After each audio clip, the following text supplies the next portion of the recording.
Picture this, right? It's 2:14 p.m. on a Tuesday. Your inbox has 90 unread messages. A Slack notification just popped up from your boss asking for a quick chat. Oh, the dreaded quick chat. Right, the absolute worst. And, your little back is just screaming from your desk chair, and you can practically feel your blood pressure vibrating in your teeth. In that exact moment, the very idea of spiritual peace sounds like, well, a cruel joke. Yeah, it really does. Because the common wisdom tells us we basically have a binary choice here. You either endure the grinding, chaotic matrix of the modern world until you inevitably burn out, or, you abandon everything, hand in your resignation, and go sit silently in a Himalayan cave for the next decade. We really do love that fantasy, don't we? The whole mountain cave thing. Oh, absolutely. I dream about it weekly. Right, because it offers this very convenient excuse. By separating the world into, the mundane, stressful office on one side and the sacred, peaceful retreat on the other, we basically give ourselves permission to be an absolute wreck in our daily lives. Oh, wow. Yeah. We tell ourselves, well, I'll finally find my center when I take that 2-week vacation to Bali. But until then, we just accept the baseline anxiety as the unavoidable cost of doing business. I fall into that trap all the time. I mean, constantly. But the sources we've pulled for today's deep dive completely demolish that excuse. We are looking at an ancient and, frankly, monumental text by Master Z. An incredible thinker, yeah. Truly revolutionary. And his work, which translates roughly to the great calming and contemplation, or Mahasamatha Vipassana. But, and this is key, we are not going to approach this as some archaic religious artifact. No, not at all. Based on the material, we are analyzing this as the ultimate hyper-practical psychological survival guide. I mean, this is a literal manual for the busy professional on how to eat, how to sleep, how to navigate toxic office politics, and literally achieve enlightenment while, typing a spreadsheet. The foundational premise here is that quitting your job to find peace is not only unrealistic for most of us, it's actually missing the point of the practice entirely. Master Xi argued that the chaos of your life is the exact laboratory required for awakening. But to understand how that actually works, we have to unpack the title of his work, specifically the concepts of calming and contemplation. The samatha and vipassana? Exactly, which are often referred to as the anchor and the searchlight. And you have to realize these are highly technical psychological tools. Okay, let's break those down, maybe starting with the anchor, the calming aspect. Because when I hear calming the mind, my immediate instinct is, suppression. Sure. Like I need to force my brain to stop screaming about my mortgage or my deadlines. I need to force it to just go blank. And that is the most common misconception right there. And honestly, it is a recipe for a panic attack. Oh, totally. It never works. You cannot wrestle your mind into submission. The anchor is not about stopping the storm. It's about keeping your ship from smashing into the rocks while the storm rages around you. Okay, I like that. In a practical sense, it's the neurological ability to hit the pause button. So when that Slack message from your boss pops up, the storm is the adrenaline spike. It's the fear, the anger. The dread. Right, the dread. The anchor is the microsecond of space you create, where you choose not to react blindly. You feel the storm, but you are tethered. I see. So it doesn't make the waves disappear, it just stops you from capsizing. Exactly. And then comes the contemplation part, the vipassana, the searchlight. Right. So once your ship is anchored and you're no longer spinning completely out of control, you turn on the searchlight. This is the penetrating light of absolute objectivity. Okay. You observe the reality of the situation without your ego, without your personal biases or, your victim narratives. You shine it directly at the root of the problem. So you need both. You absolutely need both. If you only have the anchor, you're just stuck in the dark, bracing for impact. And if you only have the searchlight, but you're tossing around on the waves, the light swings wildly and makes you dizzy. Which is basically overthinking. That is the definition of overthinking. You need both to act with, honestly, terrifying clarity. I really like that visual. You drop the anchor to stabilize, you shine the light to see what's actually in the water. But before we get into the tactical biohacking of how to actually do this at our desks, the sources insist on this massive paradigm shift. Total rewiring, yeah. We have to fundamentally alter our relationship with stress. Master Z teaches what is called the perfect or sudden path. And from what I gather, it basically states that the absolute truth of the universe is found in the dirtiest, messiest parts of your Tuesday afternoon. What's fascinating here is that the perfect path is radical because it collapses the distance between you and peace. Right. You don't have to spend 20 lifetimes or even 20 years on a meditation cushion to earn a state of grace.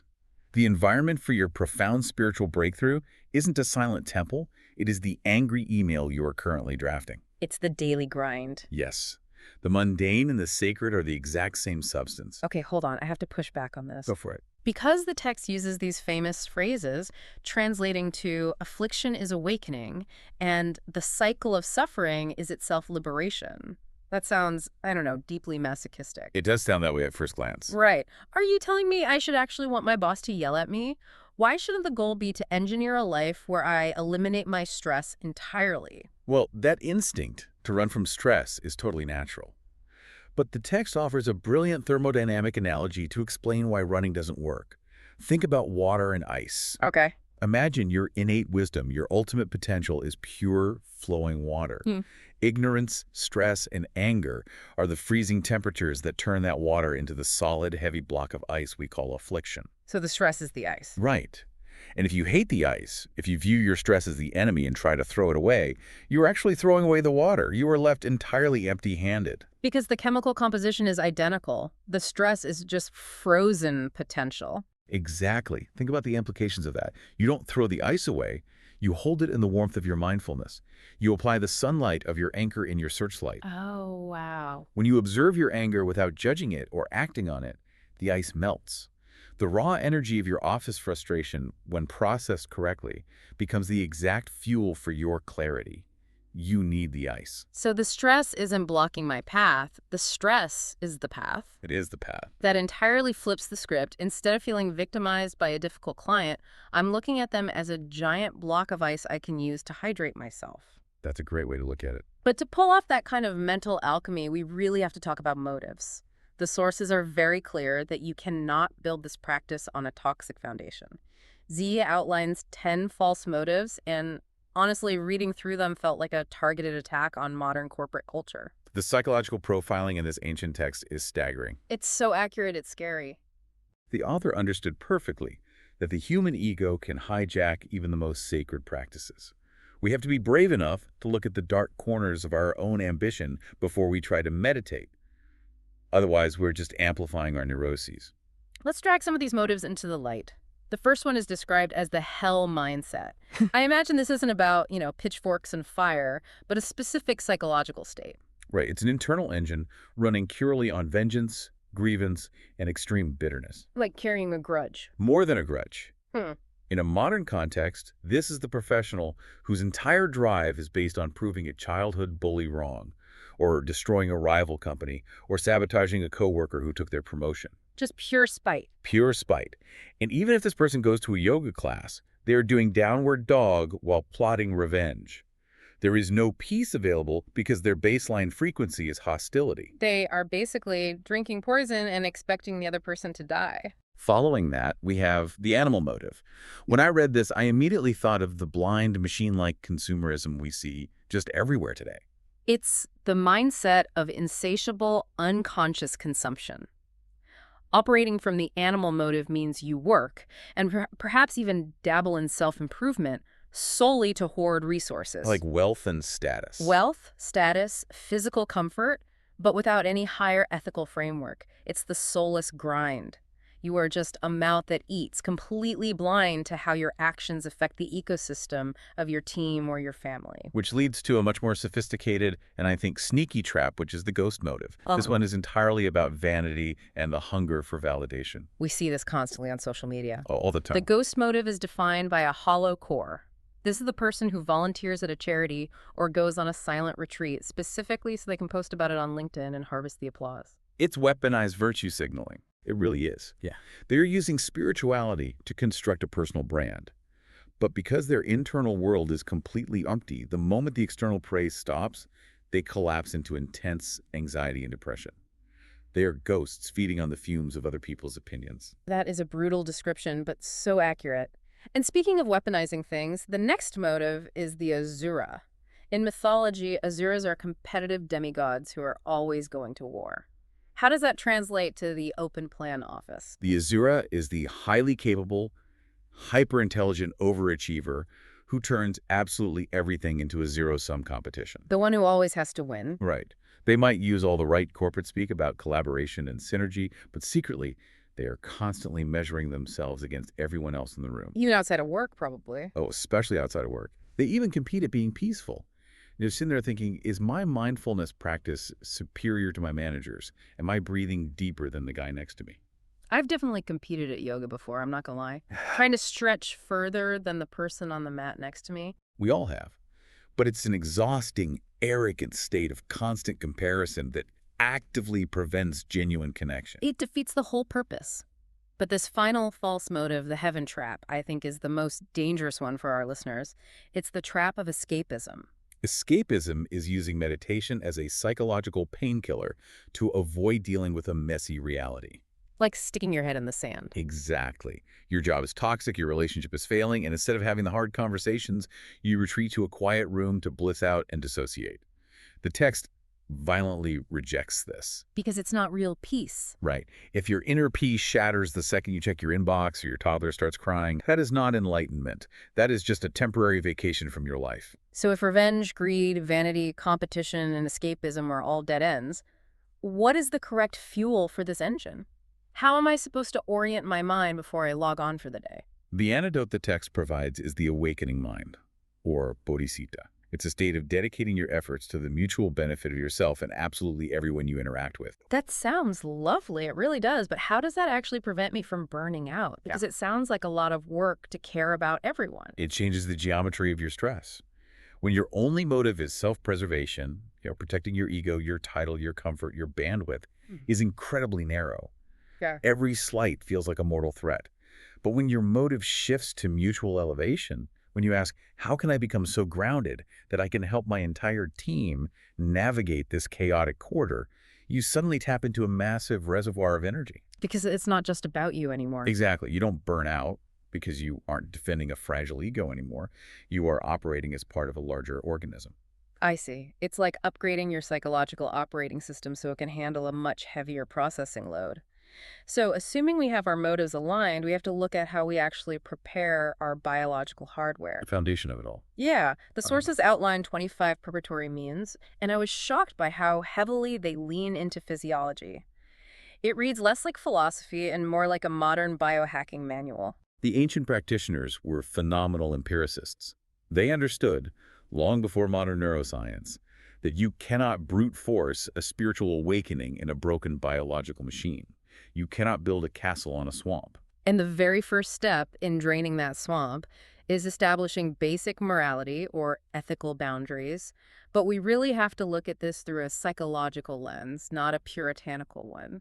Right, because usually when we hear morality or precepts, it sounds like a wagging finger telling us we're bad. Like a list of rules from a strict teacher. But the sources frame integrity as a form of neurological protection. Think about the cognitive load required to lie. It's exhausting. It is. If you are cutting corners at work, taking credit for someone else's project, or hiding a mistake from your boss, you have to expend a massive amount of background mental energy maintaining that fiction. Your nervous system is constantly humming with low-grade paranoia, scanning the environment for threats. You're running 3 different software programs in the background just to keep your story straight, which drains your battery completely. And in that state of hypervigilance, deep contemplation is biologically impossible. Integrity is essentially a shield. It removes the heavy burden of guilt and the fear of discovery. It makes sense. When you act ethically, your mind becomes incredibly light and agile. It's just taking out the mental trash so you have a clean workspace. And when we inevitably do mess up, because, we aren't perfect, the text offers this fascinating mechanism of repentance. But again, it strips away the guilt tripping. It frames repentance almost like exposure therapy. That's a perfect way to describe it. Guilt is sticky. It traps you in the past. Repentance, in this framework, is the brave, clinical act of shining your searchlight into your own shadows. Looking right at the mess you made. Exactly. You acknowledge the mistake, you look at the damage caused without trying to defend your ego, and then you release it. It actively prevents psychological scar tissue from forming. Let's talk about the actual meat and potatoes of the biohacking, which is regulating diet and sleep. Master Z gives specific instructions on how to eat and sleep to achieve higher states of consciousness. The underlying principle here is the middle way of energy management. Okay, tell me more. If you overeat, particularly heavy foods, your body redirects massive amounts of blood and energy to your digestive system. Right, you get the classic food coma. Exactly. Your mind becomes sluggish, covered in a thick fog. Mm. You cannot access the anchor or the searchlight if you are fighting to keep your eyes open at 2 p.m. during a meeting. But the text also warns against the other extreme, like obsessive fasting or starving yourself to seem pure. Because if you deprive the machine of calories, it triggers an ancient survival response. Your cortisol spikes, your mind becomes anxious, scattered, and entirely fixated on the deficit. You just end up thinking about sandwiches all day. Pretty much. Huh. The goal is to eat purely for sustenance, to give the body exactly what it needs to function optimally, neither weighing it down nor starving it into a panic. And sleep operates on the exact same logic. I found the section on sleep particularly convicting, considering how often modern hustle culture glorifies the all-nighter. Hustle culture treats sleep deprivation as a badge of honor. But from a contemplative standpoint, it is pure self-sabotage. It really is. Pulling all-nighters wrecks your nervous system. It leads to emotional volatility and a total collapse of willpower. You become highly reactive. And on the flip side, Oversleeping makes the mind heavy and lethargic. Regulating your sleep is framed as a foundational spiritual discipline because your state of awareness is directly tethered to your circadian rhythms. here's where it gets really interesting to me. It brings us to the most direct link between the body and the mind, which is posture and breath.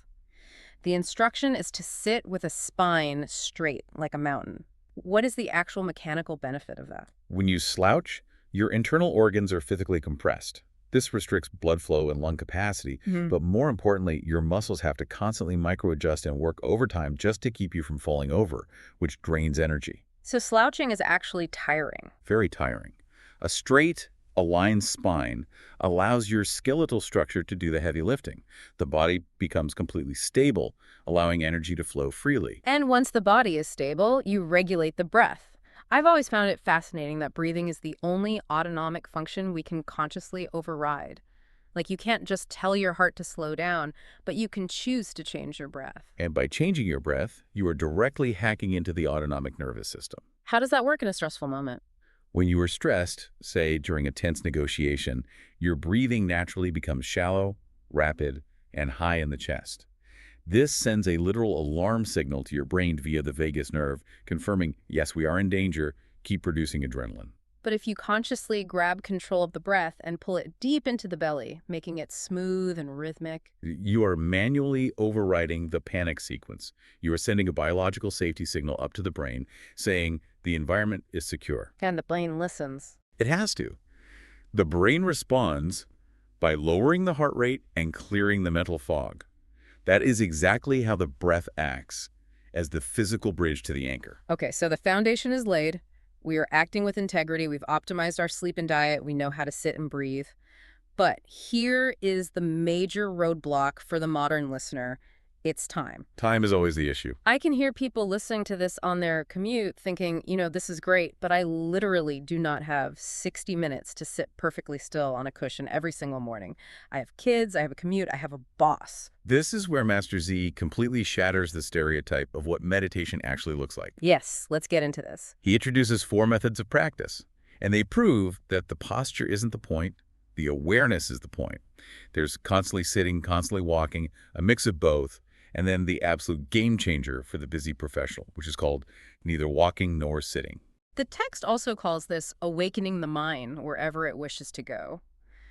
I love this concept. It basically means your meditation happens while you are washing the dishes, sitting in traffic, or aggressively typing on a keyboard. It democratizes the practice. You don't need a temple. Your daily routine is the temple. The core technique here is learning to observe the mechanics of your own thoughts in real time amidst the absolute chaos of your day. And the sources break this down into a highly granular 4-stage process of catching a thought, right? Unthought. About to think, thinking, and thought. Exactly. I really want to spend some time here because this 4-stage breakdown feels like the absolute secret sauce to emotional intelligence. Can we walk through this with a real-world scenario? Absolutely. Let's use the most relatable trigger in the corporate world. The passive-aggressive email from a colleague who CCs your manager. Oh, that's brutal. My blood pressure literally just spiked thinking about it. Right. It gets everyone. So stage 1 is unthought. This is your baseline state before you open the inbox. Your mind is relatively clear. You're just scanning for information. Then you read the email. This triggers stage 2, which is about to think. What does about to think actually feel like? Because usually I just jump straight to being mad. It is the microsecond before the conscious words form in your brain. It is entirely physiological and energetic. Wait, really? It's physical? Yes. It's the sudden heat in your chest, the tightening of your jaw, the drop in your stomach. It is the raw kinetic energy, the trigger entering your system before your ego has a chance to slap a narrative onto it. Wow, okay. So it's a physical spark before the actual explosion. Yes. But because most of us aren't paying attention, that spark instantly ignites stage 3, which is thinking. The monologue. Exactly. This is where the internal monologue starts roaring. How dare they CC the boss? They've been trying to undermine me for months. I do all the work on this account. The narrative is just spinning rapidly. Which inevitably crystallizes into stage 4, thought, the solid conclusion. The concrete reality you have built. I'm going to destroy them in my reply. And once you reach stage 4, action usually follows blindly. You hit reply, you type something sarcastic, hit send, and create a massive real-world problem for yourself. So the superpower of this? Neither walking nor sitting meditation is catching the process as early as possible. Spot on. If I can catch the anger at the about to think stage, if I can just notice the heat in my chest and drop my anchor right there, I take away its fuel. I'd take that a step further, actually. When you catch it at the inception, you realize the anger isn't a permanent part of your identity. Right. It is just a transient energy spike. It's a weather pattern passing through your nervous system. By observing it with a searchlight, you create a gap between the stimulus to the email and your response. And in that gap? In that gap, you reclaim your free will. You can choose to reply with calm, objective data, completely neutralizing their passive aggression. That is incredibly empowering. But to get good at catching these lightning-fast thoughts in high-stress moments, we have to practice in low-stakes moments, right? We can't just expect to be perfect when the boss is yelling. You absolutely have to build the muscle. The text advises using the meaningless transitions of your day to anchor your mind. Waiting for the elevator, walking from your car to the building, brushing your teeth. The moments we usually ignore. Exactly. Usually during these moments, we're time traveling. We're stressing about a future meeting or agonizing over a past conversation. We're basically leaking energy. Precisely. By deliberately pulling your attention back to the raw physical data of the present moment, the hum of the elevator, the feeling of the steering wheel, the temperature of the water, you are sealing up those leaks. You're training the brain. You are building an ironclad resilience so that when the high-stress trigger hits, your anchor is already heavy. The sources also talk about applying this level of awareness to specific workplace behaviors, particularly how we give and how we endure. They talk about doing both with emptiness. Yes, a very profound concept. Let's start with giving. How does giving with emptiness protect me from burnout? Because usually the people who give the most at work are the most exhausted. That exhaustion comes from the hidden strings attached to our giving. When we mentor a junior employee, take on an extra project, or stay late to help a team member, we secretly expect a transaction. We want a gold star. Right. We want gratitude. We want our boss to notice. We want to feel important. We are actively feeding our ego. And when the praise doesn't come, which it often doesn't, we feel deeply resentful. We think, after all I've done for this company. The practice of giving with emptiness means you use your searchlight to observe that there is no permanent solid ego giving the help and no solid ego receiving it. That's deep. You recognize that the action is simply what the present moment requires for the ecosystem to function. You help the coworker as naturally as your lungs take in air. When you detach your self-worth from the outcome, you can work tirelessly without the emotional hangover of resentment. It's performing the action perfectly, but letting go of the fruit of the action. Exactly. And what about enduring? When someone is actively insulting you or throwing you under the bus in a meeting, how do you endure that with emptiness? Well, you don't endure by gritting your teeth and suppressing your rage. That just creates ulcers. You endure by dissecting the insult with your searchlight. Think about it. What actually is an insult? I mean, it's words designed to hurt me. But break it down to its physics. An insult is merely a sequence of sound waves traveling through the air, vibrating against your eardrum. Okay, when you put it like that. It has no physical mass. It cannot cut your skin or break your bones. The only thing that feels wounded is your ego, which is really just a collection of memories and insecurities. I see. When you analyze it logically, you realize the insult is completely empty of inherent power. It only hurts if I agree to let my ego be bruised by sound waves. Exactly. When you see through the illusion of the insult, it loses its grip on you. You become untouchable, not because you've built a wall, but because you realize there is nothing solid inside you that can be hit. That is a masterclass in psychological armor. But let's be real for a second.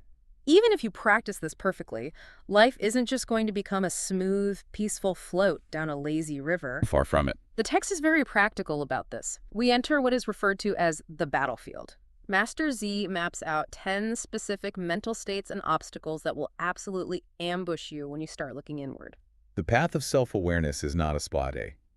When you finally get quiet and stop distracting yourself with work and social media, you aren't going to immediately find bliss. Oh, no. You're going to find all the garbage you've been stuffing down in the basement for years. The text warns that powerful afflictions, repressed anger, deep-seated grief, intense cravings, they will violently rise to the surface. Which is terrifying. The modern instinct is to run to a therapist or take a pill or scroll TikTok for 3 hours to numb it out. We want positive vibes only. Of course we do. It's human nature to avoid pain. But the sources offer a counterintuitive strategy. They say to use the affliction as the bait and your mindfulness as the hook. It is a radical form of emotional alchemy. When a dark, terrifying emotion surfaces, say, a sudden wave of imposter syndrome or a memory of a deep betrayal, you do not run. You just sit there. You sit perfectly still, you drop your anchor, and you observe it. You look at its texture. Where does it live in your physical body? Does it make your throat tight? Does it throb in your temples? You're shining the searchlight directly on the monster in the closet. And what you discover is that the monster is made of smoke. By observing the emotion intensely with a detached mind, without judging yourself for having it, the emotion eventually exhausts its energy. It dissolves into the light of your awareness. You are quite literally digesting your own trauma. But what happens when the battlefield isn't just in our heads? What happens when the stress physically breaks the machine? The text has a fascinating chapter on illness, and it draws a direct, uncompromising line between unchecked emotions and physical sickness. Long before modern psychosomatic medicine proved that stress causes inflammation and heart disease, these practitioners observed the exact same mechanisms. They already knew. They knew. Yeah. While they acknowledged that illness can come from environmental factors or poor diet, they heavily emphasized that a toxic mind creates a toxic body. The text gets incredibly specific about this. How do different emotions target different organs? If we connect this to the bigger picture, the framework maps specific emotional frequencies to organ systems. Chronic, unexpressed anger and resentment act like a slow poison that overheats and damages the liver. Oh, wow. Obsessive overthinking, chronic worry, and carrying the weight of the world on your shoulders ruins the stomach and the digestive system. Deep, unresolved grief and sorrow physically compress and damage the lungs. That tracks so perfectly with how we experience it physically. I mean, when I'm worried, I get nauseous. When I'm grieving, it feels hard to breathe. So, what is the prescription here? How do we heal this energetic damage? The sources outline a technique called the 6 healing sounds. Yes, look key. This is a profound somatic therapy. How does it work? The premise is that when an organ is stressed by an emotion, it traps negative energetic heat and tension. The 6 healing sounds are specific phonetic exhalations. Think of them as resonant frequencies designed to vibrate that trapped heat out of the body. So it's not just chanting a magic word, it's the physical mechanic of how the sound vibrates the tissue. Precisely.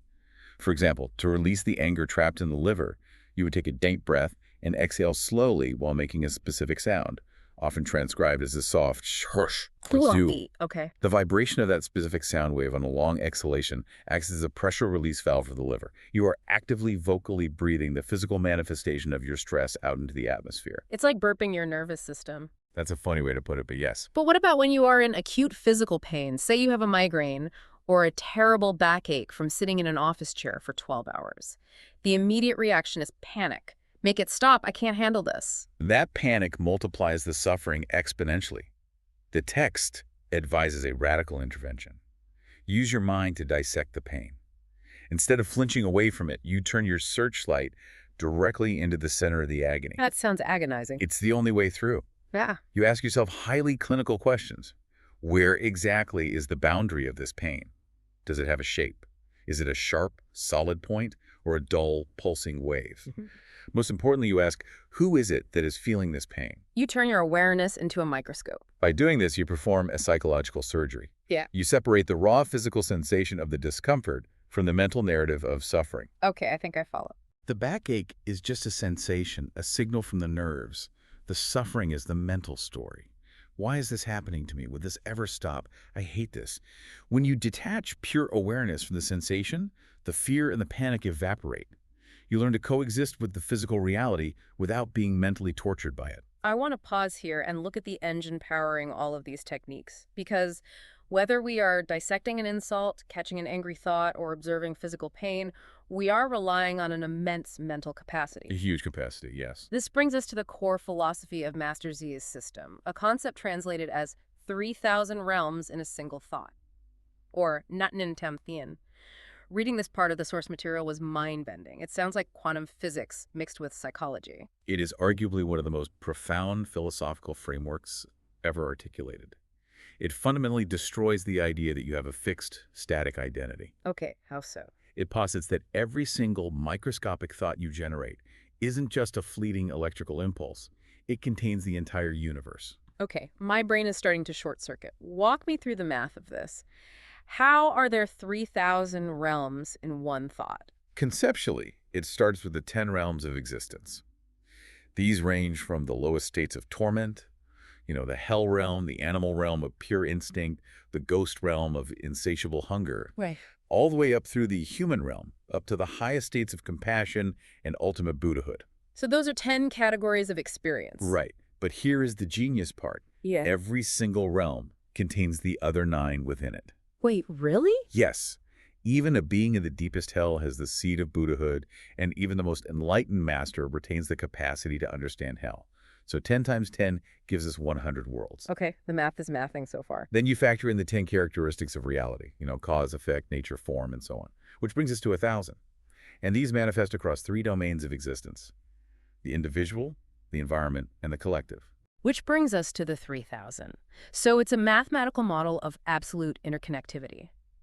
But how does this abstract multiverse theory apply to me trying to survive a Tuesday at the office? It means you are not trapped in one reality. Your mind is incredibly fluid, and you are shifting between these realms minute by minute, driven entirely by your thoughts. Let's ground this in an example. Sure, you're at your desk. Mm-hmm. You find out a vendor completely botched a crucial order that is going to cost your company thousands of dollars and make you look terrible. Oh, I'd be furious. You are furious. You are plotting how to ruin this vendor's reputation. Mm. In that exact moment, your internal universe is entirely inhabiting the hell realm. The environment around you hasn't changed, but your reality is absolute torture. I've definitely lived in that realm. Fast forward an hour. Mm. You're exhausted from the anger, so you go to the break room and mindlessly shovel a donut into your mouth while doom scrolling on your phone, not tasting the food, just numbing out. Ouch.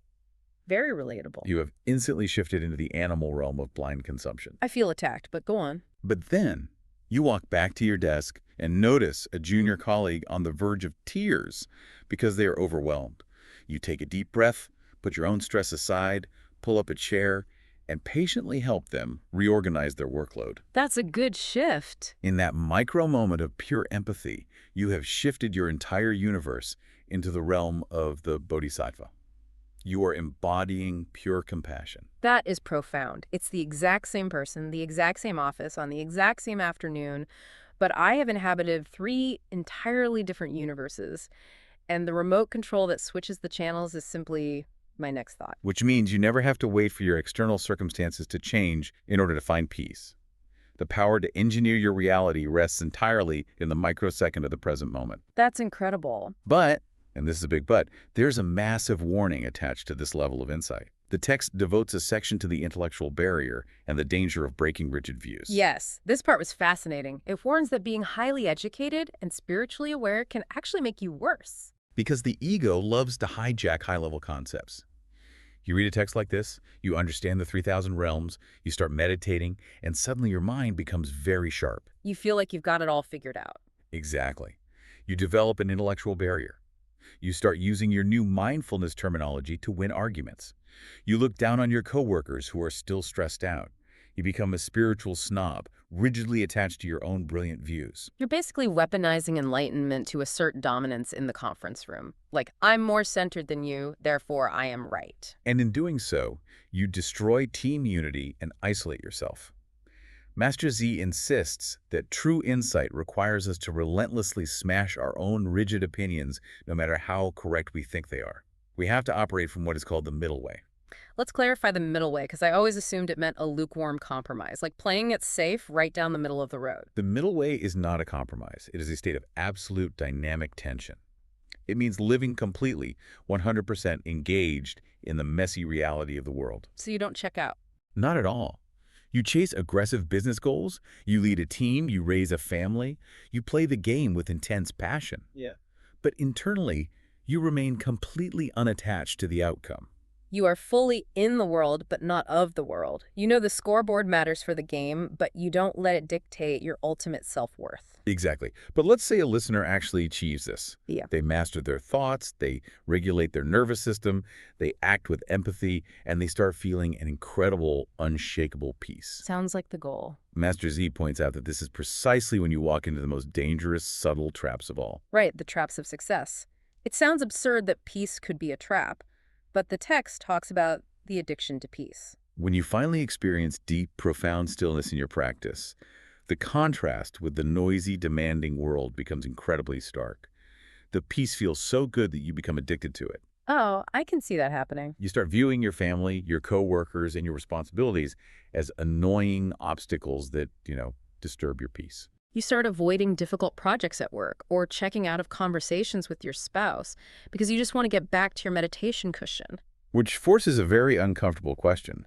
If your spirituality makes you less responsible, less engaged, and colder to the people who rely on you, is it true enlightenment?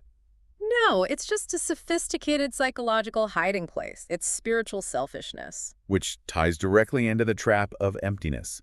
This is the classic pitfall where people use Zen concepts to justify bad behavior. Oh, I've seen this. Like, hey man, deadlines are just a social construct. Everything is an illusion, so it doesn't matter that I didn't finish the report. It is intellectual laziness disguised as profound wisdom. Master Z fiercely attacks this mindset. If you believe everything is an illusion, then your laziness and the harm you cause to your team is also an illusion. That's a great point. True realization of emptiness doesn't lead to apathy. It leads to tireless, compassionate action. When you realize the ego isn't real, you are free to work endlessly for others because you have nothing left to protect. To keep us from falling into these traps and to cure the twin diseases of imposter syndrome and spiritual arrogance, the sources provide a reality check known as the 6 stages of realization. This is essentially a map to figure out exactly where you are on the journey. It's a brilliantly humbling map.